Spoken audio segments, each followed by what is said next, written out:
sunshine. Temps drop to the 80s. Less humidity. Watch out for a thunder bumper this afternoon. Just nice to get.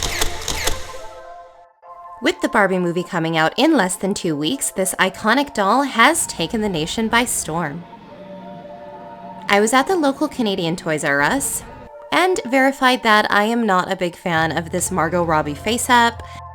I kind of see it, but I mostly don't. What do you think? Is this doll Margot Robbie?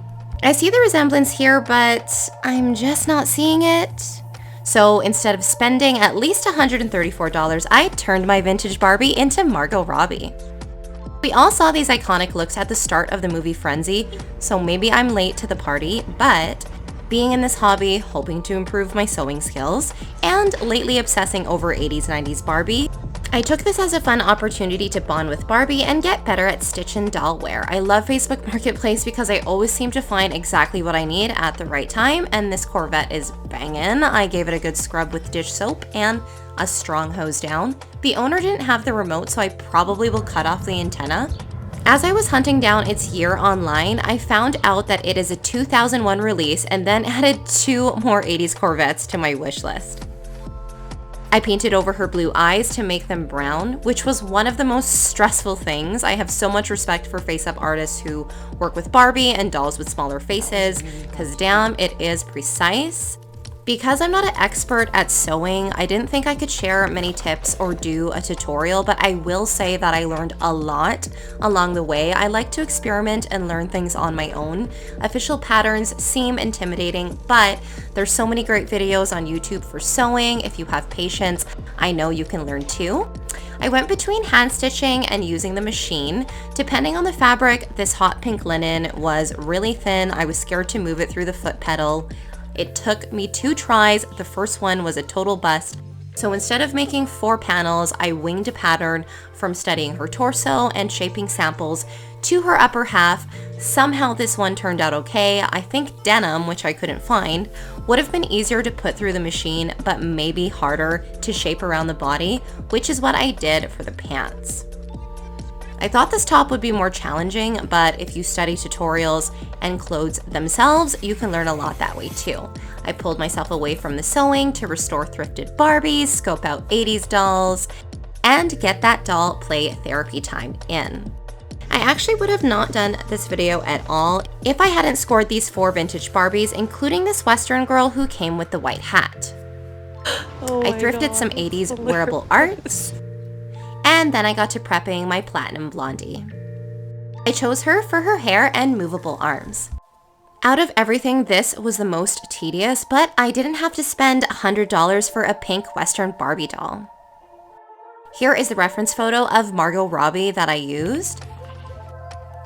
And this is how my doll turned out. I had the confetti on hand and made her pants super bell-bottomed. The bandana I hand-painted, copped the hat, and hand-sewed the rest. The stars on the pants took longer than anticipated, but worth it. I actually really like that the hat has the silver crest, the baby pink scarf, and the super shiny stars. Some of the blue girls' outfit is from 1993 Stampin' Western Barbie.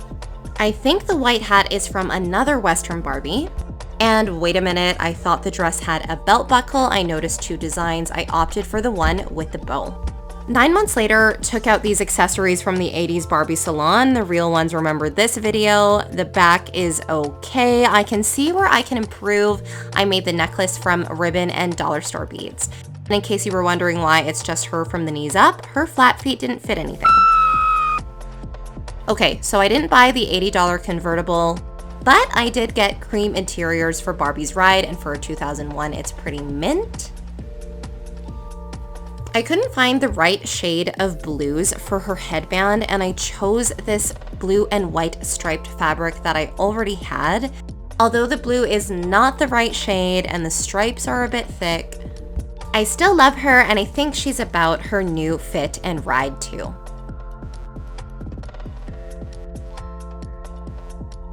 Let's say she's driving near the beach and her shoes washed away. Finally, for this outfit, I cheated and only made a few things. I really felt I had to take her outside, so let's get rolling in the sun. The skates I found in a pack of 20 pairs of shoes on Facebook Marketplace for $15.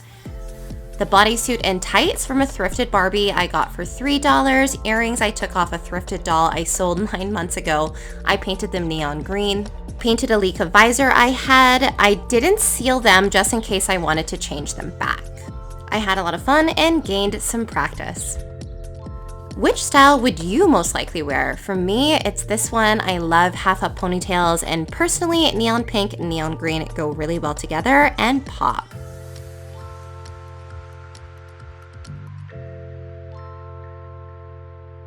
Liking, commenting, subscribing means the world to me and is the greatest motivation. Thank you so much for watching, and enjoy playing with your dolls this week.